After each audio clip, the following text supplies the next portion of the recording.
Good morning. Another verse, another day.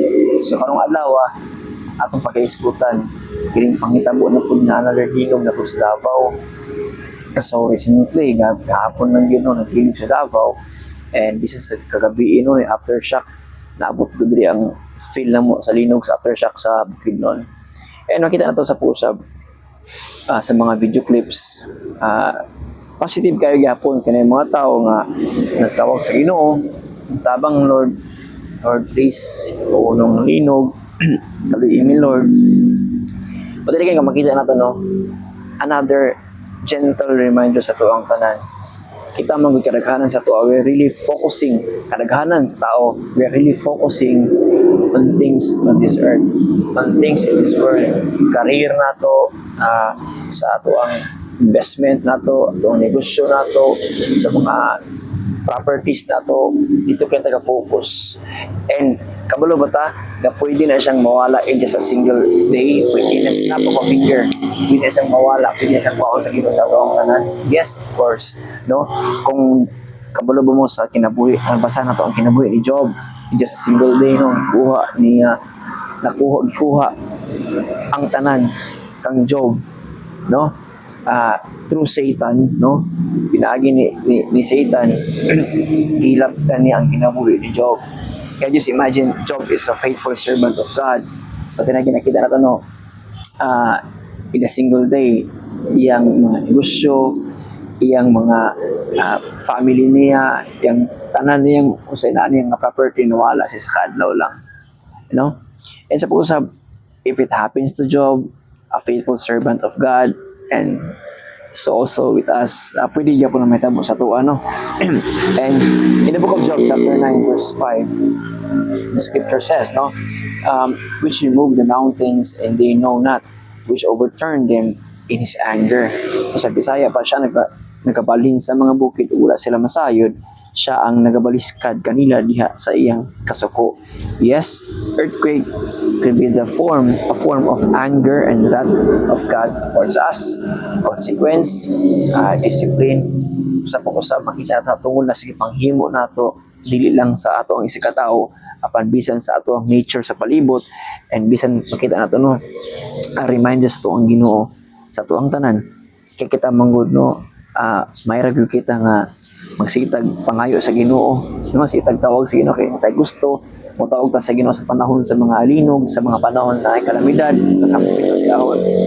We always talk to Him, but we never listen to God. Kasi pasabutin mo na, sir, yes, kusog kita mo ampo sa Ginoo, pero how about listening to His voice and listening to His words? Kamusta man ang atong relasyon sa pagpaminaw diyan sa pulong sa Ginoo? Nagbasa ba ta sa Holy Bible? Ato bang ginaabyan ang Bible? Kung ano na may Bible sa balay, kamusta ang Bible sa inyong balay? Nabugan ba kini? Gikot-kot ba kini? Gilaga? O sa ba? No? Baliwala ba nato ni? Actually, the Bible is the most important thing nga naa ning kalibutan na, because it is the word of God. God's voice that is the most powerful and most high sa tanan. And sa busab makita sa book of Hebrews chapter 12.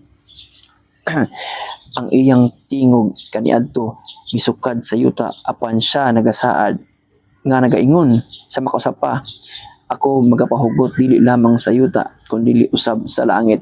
No, yet once more I shake not the earth only but also heaven. Meaning bisag gani ang langit pwede niyang uyugon. Sa pag-usab, reminders, sa gentle reminders, sa paglinog ng mga na-experience nato, kusog na siya para sa tuwa, pero pitik ra nang ang gamay para sa Ginoo, gamay ra nang ang gahom para sa Ginoo. And makita na sa pag-usab when Paul and Silas was thrown into prison in the book of Acts chapter 16, despite sila situations, ang himo ni Paul and Silas, they pray, they sang hymns, kanta sila hymn songs, then they worship God, then the earth was shaken, prisons were open, chains were breaks. Yan ang kita giuyog. And Paul and Silas, they were not afraid. They rejoiced. Then the jail guard was asking them, sirs, what must I do that I may be saved? Then yun sila, that you must believe in Jesus and you shall be saved, and thy household, and thy house. So, yan ang makita na sa pag-usab. Pinagi sa pagtuo kang Jesus Christ, maluwas kita. No? Amen for that. And bisan sa book of 2 Corinthians chapter 4, makita nato sa pag-usab. Reminder sa atong tanan nga kanitong focus mo nato karagahan na nagi sa pangkalibutan. No, reminder sa atong tanan focus not on the things na makita nato, because ang mga butang nga makita nato, these things are just temporary, but ang mga butang rather focus on things that which are not seen. Mga butang nga di makita, these are eternal. Kani mga butang nga these are heavenly things. Di ata mag-focus sa pag-usab, and of course mag-glorify ang Ginoo sa atong faith. Pinaagi sa ina nga mga pag-focus nato. And in the book of Matthew chapter 6, ang Ginoo nag-remind sa to ato ang tanan, na you shall lay not your treasures on earth, where wrath moth can destroy, where thief can steal, but rather lay your treasures in heaven, because for where your treasure is, there will your heart be also. Kung asa daw ang inyong treasure, dito po daw ang atong kasing-kasing. So karon kung ato ang treasure nato is naadri sa kalibutan, atong kasing-kasing nasa kalibutan. Pero kung atong treasure nato nasa langit, of course, atong kasing-kasing napon sa langit. And that is why, sa pag-usab, I encourage everyone to kneel down, to pray to God, and dungagan nato na, open the Bible, read the scripture, listen to His voice, listen to the word of God. Usab, God bless kayong tanan, and to God be the glory.